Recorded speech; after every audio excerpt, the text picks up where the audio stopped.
আমরা এতক্ষণ আলাপ করেছিলাম শ্বাসনালী চিকন হয়ে যাওয়া রোগ, সেটা অ্যাজমা, সিওপিডি। আমরা এখন যদি বলি আরেকটা কমন বা সহজে সংগঠিত হয়, বেশিরভাগ ক্ষেত্রে হয় ইনফেকশন। শ্বাসনালীতে ইনফেকশন হয়। আসলে ইনফেকশন বলতে কি বুঝি আমরা? ইনফেকশন বলতে আমরা কি বুঝি, এটা একটু সহজে বলার যদি চেষ্টা করি, সেটা বলবো জীবাণু আমাদের শরীরে ঢুকেছে, ঢোকার পরে জীবাণুটা বংশবৃদ্ধি করছে এবং আমাদের ইমিউন সিস্টেমকে অ্যাক্টিভেট করেছে, এটা ইনফেকশন। তখন ইমিউন সিস্টেম জীবাণুটাকে মারার জন্য তার বিরুদ্ধে প্রতিরক্ষা ব্যবস্থা তৈরি করে। অর্থাৎ কোনো দেশে শত্রু এসেছে, সরকার শত্রুর বিরুদ্ধে প্রতিরক্ষা ব্যবস্থাকে অ্যাক্টিভেট করছে, আমাদের শত্রুর বিরুদ্ধে ঝাঁপিয়ে পড়েছে। এই পুরাটা ব্যাপারটাই হচ্ছে ইনফেকশন। একটা যুদ্ধ অবস্থা, জীবাণুর বিরুদ্ধে শরীরের যুদ্ধ ভাব বা যুদ্ধ। তো ইনফেকশন মানে কিন্তু আমরা সবাই বুঝি যে কেউ বুঝে থাকেন প্রদাহ আর ইনফেকশন এক নয়, ঘা হয়ে যাওয়া আর ইনফেকশনও এক নয়। সুতরাং প্রদাহ এক জিনিস, ইনফেকশন আরেক জিনিস। আমরা একটু আগে বলেছিলাম যে শ্বাসনালীতে প্রদাহ হয়, সেটা হচ্ছে অ্যাজমা, সিওপিডিতে হয়ে থাকে, সেটা মানে ইনফেকশন নয়। আমি ওটা মানে আপনারা যেন ভুল না বুঝে থাকেন, বা সেজন্য আমি এই প্রসঙ্গটা এনেছি। ইনফেকশন মানে হচ্ছে জীবাণুঘটিত একটা ব্যাপার। এখানে আমাদের শরীরের প্রতিরক্ষা ব্যবস্থা অ্যাক্টিভেট হয় এবং তার বিরুদ্ধে শরীরে বিভিন্ন ধরনের প্রতিক্রিয়া তৈরি হয়। এই ধরনের ইনফেকশন সাধারণত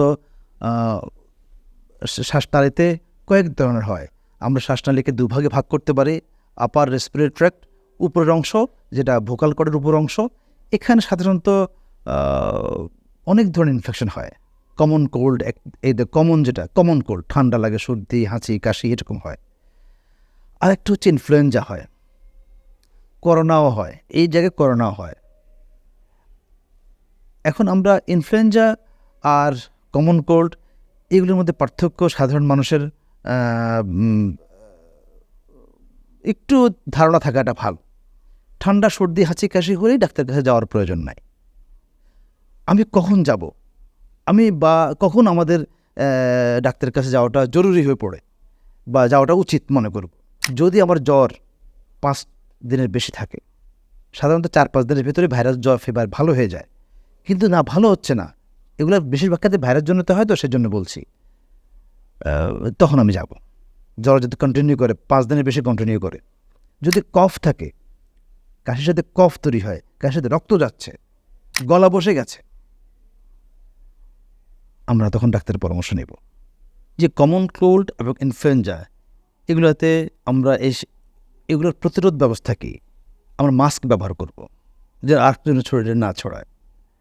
আর ইনফ্লুয়েঞ্জার জন্য ভ্যাকসিন দেয়া যেতে পারে, এটা প্রতি বছর দিতে হয়। তো এই ভ্যাকসিন সম্বন্ধে কিছু বক্তব্য আমি আমার আরেকটা সময় পেলে আমি বলবো। কারণ ইনফ্লুয়েঞ্জা ভ্যাকসিনটা একটা টেকনিক্যাল জিনিস আছে।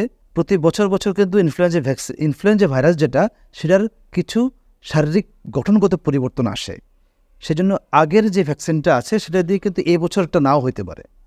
এটাকে জেনেটিক শিফট বলে, জেনেটিক ড্রিফট, জেনেটিক শিফট, একটা সায়েন্টিফিক টার্ম আছে। যাই হোক, তখন কিন্তু বিজ্ঞানীরা ওই বছরের জন্য আলাদাভাবে ভ্যাকসিন তৈরি করে থাকেন। এটা আমি যদি একটা ভ্যাকসিন দিই, সারা বছর পর বছর দিয়ে থাকি, যে এক শিডিউলের ভ্যাকসিন দিয়ে, তাহলে কিন্তু হবে না। তো এই ব্যাপারটা, টেকনিক্যাল ব্যাপারটা দেখা অবশ্য সাধারণ মানুষের দায়িত্ব না, এটা গভর্নমেন্ট এবং যারা ড্রাগ কন্ট্রোলে আছেন তারা অবশ্যই দেখে থাকেন, আমি মনে করি। তো এই জিনিসটা খেয়াল আমাদের একটু